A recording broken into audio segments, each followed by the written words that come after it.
Assalamualaikum warahmatullahi wabarakatuh. Salam sejahtera untuk kita semua. Pertama-tama marilah kita panjatkan puji dan syukur kita atas kehadiran Allah Subhanahu wa Ta'ala, karena berkat ridhonya lah kita bisa melaksanakan presentasi pada hari ini. Yang terhormat kepada Ibu Yanti Karmila Ningsi SPD MPD dan juga Ibu Mega Nurizalia MPD selaku dosen pengampu mata kuliah pekerjaan sosial. Sebelum memulai presentasi, izinkan saya untuk memperkenalkan anggota terlebih dahulu, yaitu ada saya sendiri, Adelia Jessica, dan juga rekan saya, Sri Agustina. Langsung saja untuk pemaparan materi, terlebih dahulu akan disampaikan oleh Saudari Sri. Kepadanya saya persilahkan.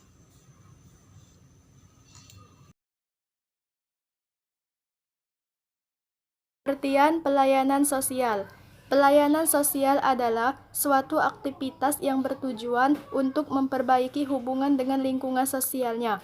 Pelayanan sosial disebut juga sebagai pelayanan kesejahteraan sosial. Pelayanan sosial diartikan dalam dua macam, yaitu pelayanan sosial dalam arti luas adalah pelayanan sosial yang mencakup fungsi pengembangan, termasuk pelayanan sosial dalam bidang pendidikan, kesehatan, perumahan, tenaga kerja, dan sebagainya. Kedua, pelayanan sosial dalam arti sempit atau disebut juga pelayanan kesejahteraan sosial, mencakup program pertolongan dan perlindungan kepada golongan yang tidak beruntung seperti pelayanan sosial bagi anak terlantar, keluarga miskin, cacat, tuna sosial, dan sebagainya. Tahapan-tahapan pelayanan sosial. Dalam kegiatannya, terdapat beberapa tahapan dalam pelayanan sosial, yaitu 1. Tahap pendekatan awal, engagement, intake, contact, and contract adalah suatu proses kegiatan penjajakan awal. 2. Pengungkapan dan pemahaman masalah atau assessment adalah suatu proses kegiatan pengumpulan dan analisis data. 3. Penyusunan rencana pemecahan masalah atau planning adalah suatu proses perumusan tujuan dan kegiatan pemecahan masalah. 4.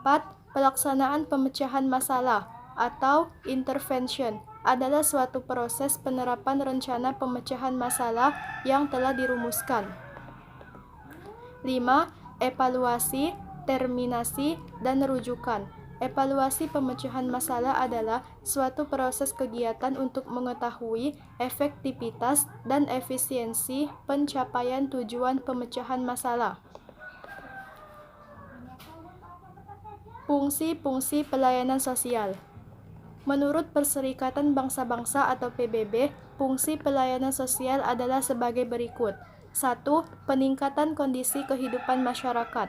2. Pengembangan sumber-sumber manusiawi. 3. Orientasi masyarakat terhadap perubahan-perubahan sosial dan penyesuaian sosial. 4. Mobilisasi dan pencipta sumber-sumber masyarakat untuk tujuan pembangunan. 5. Penyediaan dan penyelenggaraan struktur kelembagaan untuk tujuan agar pelayanan yang terorganisasi dapat berfungsi. Selanjutnya, menurut Richard M. Titmuss, mengemukakan fungsi pelayanan sosial ditinjau dari perspektif masyarakat ialah sebagai berikut. 1. Untuk lebih meningkatkan kesejahteraan individu, kelompok, dan masyarakat, baik itu untuk masa sekarang maupun untuk masa yang akan datang. 2. Diciptakan sebagai suatu investasi yang diperlukan untuk mencapai tujuan sosial. 3. Diciptakan untuk melindungi masyarakat. 4. Diciptakan sebagai program kompensasi bagi orang-orang yang tidak mendapat pelayanan sosial. Selanjutnya, panti sosial atau lembaga kesejahteraan sosial memiliki posisi strategis karena memiliki tugas dan tanggung jawab mencakup 4 kategori, yaitu: pertama, bertugas dalam mencegah timbulnya permasalahan sosial, penyandang dengan melakukan deteksi dan pencegahan sedini mungkin.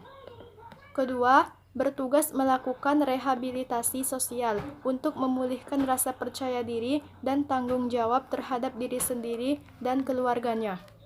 Ketiga, memberikan pelayanan pemakanan sesuai dengan standar gaji, pembinaan fisik, agama, psikologis, sosial, dan pendidikan. Keempat, bertugas untuk mengembalikan penyandang masalah kesejahteraan sosial atau PMKS ke masyarakat. Kelima, melakukan pengembangan individu dan keluarga, seperti mendorong peningkatan taraf hidup kesejahteraan pribadi. Itulah pemaparan dari saya. Pemaparan selanjutnya akan dipaparkan oleh Adelia Jessica.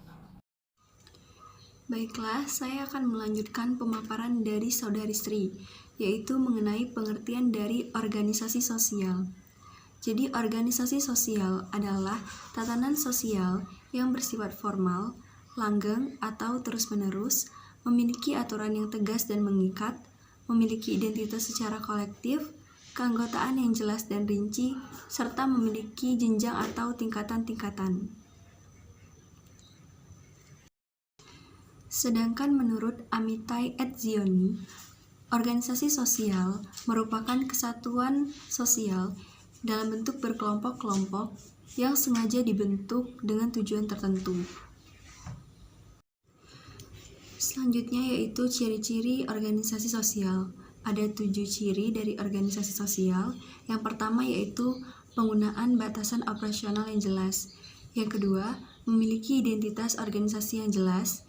Yang ketiga, terdapat struktur keanggotaan dan status formal yang jelas. Yang keempat, memiliki dasar nilai dan norma. Yang kelima, bersifat formalitas. Yang keenam, memiliki tingkatan dalam struktur kekuasaan dan kewenangan. Yang ketujuh, memiliki kepentingan dan tujuan yang jelas dan terarah. Selanjutnya yaitu contoh dari organisasi sosial. Di sini ada 9 contoh. Yang pertama yaitu organisasi masyarakat, yang kedua keluarga, yang ketiga rumah sakit swasta, yang keempat organisasi kepemudaan, yang kelima sistem keamanan lingkungan, yang keenam pembangunan kesejahteraan sosial, yang ketujuh Yayasan Konsumen Indonesia, yang kedelapan itu tabungan dan koperasi, dan yang kesembilan yaitu ada lembaga bantuan hukum.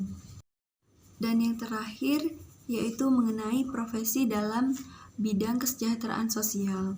Ada beberapa profesi dalam kesejahteraan sosial, yaitu yang pertama guru, yang kedua tim SAR, yang ketiga pemadam kebakaran, dan yang keempat psikolog. Baiklah, mungkin itu saja pemaparan materi dari kelompok kami. Jika ada kata-kata yang salah, saya mohon maaf. Kepada Allah saya mohon ampun. Saya akhiri, wabillahi taufiq wal hidayah. Wassalamualaikum warahmatullahi wabarakatuh.